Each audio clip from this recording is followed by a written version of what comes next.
My name is Steve Ahmed and my student ID number is FTC2061. Today I'm discussing about the case of Australian Airline offer and agreement. First I'm going to give the brief introduction about the case.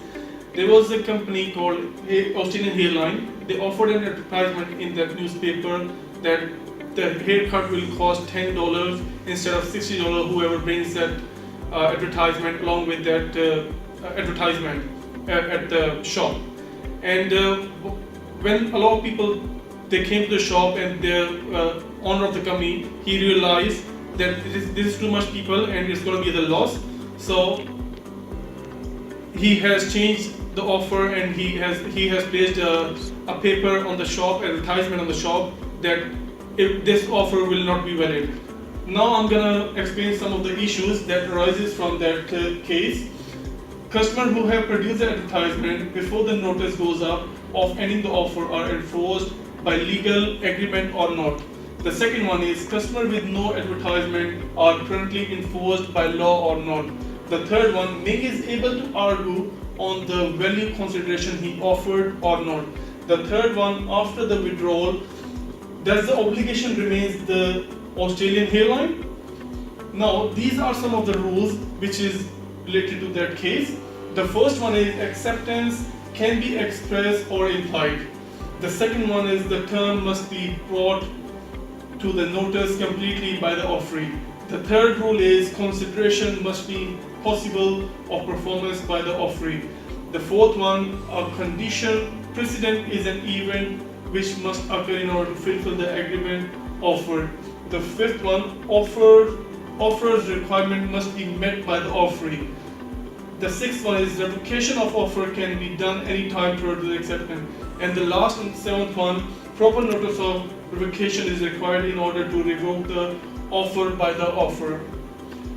Now, my other colleague, Muzammil, he's gonna explain about the application and the conclusion regards to this case. Perfect. Thank you very much. Hi, I'm Muzammil Haq, so I'm going to explain about the application of our case. The first 40 customers are enforced by the law because after the implied acceptance by them and the cost of the producing and advertisement is fulfilled by those 40 customers.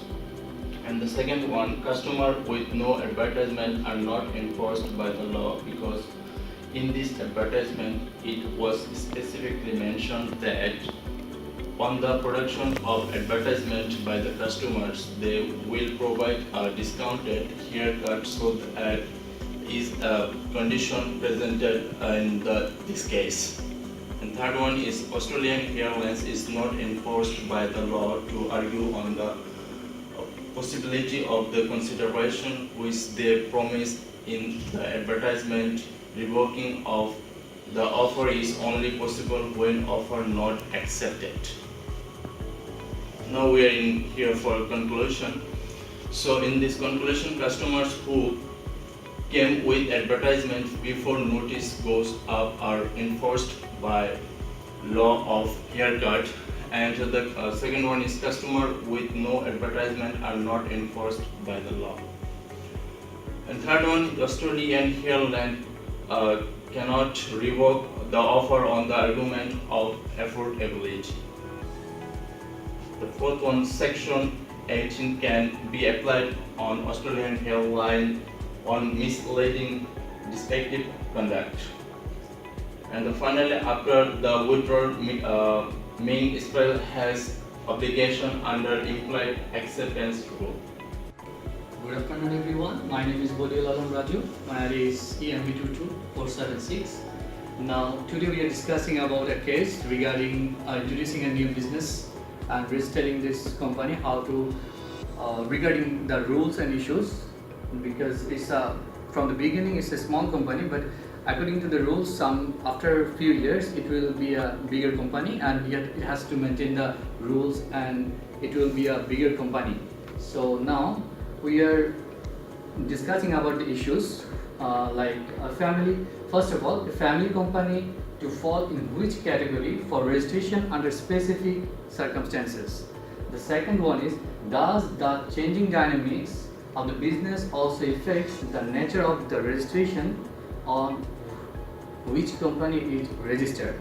The third one is, can the company be named as Angel Coffee? Some rules are given here because for introducing a new business, we have to follow the rules. Like the first one is, proprietary company is registered under the Corporation Act 2001. The second one is, small proprietary company has gross revenue of less than 25 million. The third one is, small proprietary company has assets less than 12.5 million. The another rules is, small proprietary company has less than full-time 55 employees. The another one is, large proprietary company has revenue more than 25 million. The another rules is, the small proprietary company has less than full-time 55 employees. The another one is, large proprietary company has revenue more than 25 million. The another one is, large proprietary company has assets more than 12.5 million.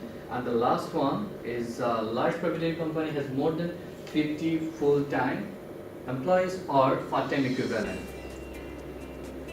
Okay. We have another rules like, restricted word or phrases cannot be used. And the another one is, few of the words can be used only by the proper ministerial or government approval. I will explain about the application of the case according to the facts. At the end of the first financial year, the figures are like this. Gross assets are equal to 5 million and the full-time employees are equal to 20, and there are no part-time employees currently, and the gross revenue is 10 million. And after the 5 years, the company has the gross assets of 13 million and 5 full-time employees and part-time employees of 66. And the gross revenue increased by 16 million to the 26 million in total. So we will check out the facts that according to these financial facts, which company we need to register at the end of the first year and which company we need to register at the end of the 5 financial years.